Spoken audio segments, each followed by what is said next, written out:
ഗുരുവായൂർ കണ്ണൻ്റെ ആനകൾക്ക് ഇനി സുഖചികിത്സയുടെ കാലമാണ്. പുന്നത്തൂർ കോട്ടയിൽ 26 ആനകളാണ് ആനയൂട്ടിൽ പങ്കെടുത്തത്. 30 ദിവസം നീണ്ടു നിൽക്കുന്ന സുഖചികിത്സയ്ക്കാണ് ഇതിലൂടെ തുടക്കമായത്.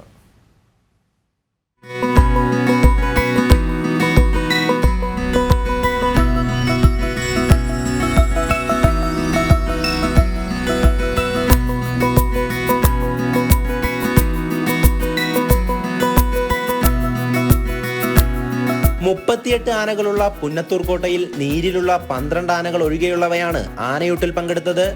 ഡോക്ടർമാരടങ്ങുന്ന വിദഗ്ധ സംഘത്തിന്റെ മേൽനോട്ടത്തിലാണ് ഗജവീരന്മാർക്ക് സുഖചികിത്സ ഒരുക്കിയത്. ആനയൂട്ടിന്റെ ഉദ്ഘാടനം Devaswom chairman doctor VK Vijayan നിർവഹിച്ചു. ഗജവീരൻ ദേവദാസന് ആദ്യ ഔഷധ ഉരുള നൽകിയായിരുന്നു ഉദ്ഘാടനം.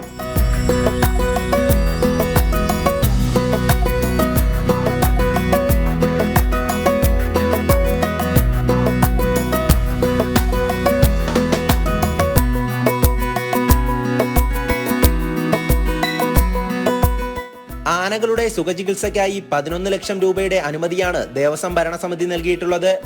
അരി, ചെറുപയർ, റാഗി, മഞ്ഞൾപ്പൊടി, ഉപ്പ്, അഷ്ടചൂർണം, ചവനപ്രാവശ്യം, ഷാർക്ക, ഫറോൾ, അയൺ ടോണിക്, ധാതുലവണങ്ങൾ, വിരയുടെ മരുന്ന് തുടങ്ങിയവയാണ് ആനകൾക്ക് നൽകുക.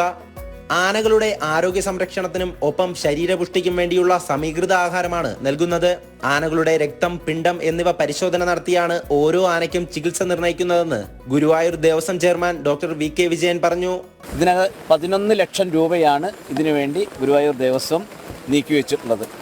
എല്ലാ വർഷവും ആനകളുടെ പരിപാലനത്തിന് വേണ്ടി ഇത്രയും വലിയ ഒരു തുക ഒരു മാസക്കാലത്തെ പരിചരണത്തിന് വേണ്ടി മാറ്റിവെക്കുന്ന മറ്റേതെങ്കിലും ആനസങ്കേതം ഉണ്ടോ എന്ന് ചോദിച്ചാൽ ഇല്ല എന്ന് തന്നെയായിരിക്കും ഉത്തരം. കാരണം ആനകൾ ഗുരുവായൂരപ്പൻ്റെ സ്വകാര്യ സ്വത്താണ്. അതിൽ നിന്ന് ഏതെങ്കിലും രീതിയിലുള്ളതായിരിക്കുന്ന ലാഭം ഉണ്ടാക്കുക എന്നുള്ളത് ഗുരുവായൂരപ്പൻ്റെയോ ഗുരുവായൂർ ദേവസ്വത്തിൻ്റെയോ താല്പര്യമല്ല. അത് ആനകളുടെ പരിപാലനം, ഇവിടെ നടയിരുത്തപ്പെടുന്ന ആനകളുടെ പരിപാലനം തന്നെയാണ് ഏറ്റവും വലിയ സവിശേഷത. സുഖചികിത്സ ജൂലൈ 30 സമാപിക്കും. 28 ആനകൾക്കാണ് നിലവിൽ ചികിത്സ നൽകുന്നത്. നീരൊഴിയുന്ന മുറയ്ക്ക് മറ്റാനകൾക്കും സുഖചികിത്സ ഉണ്ടാകും. ജനം, തൃശൂർ.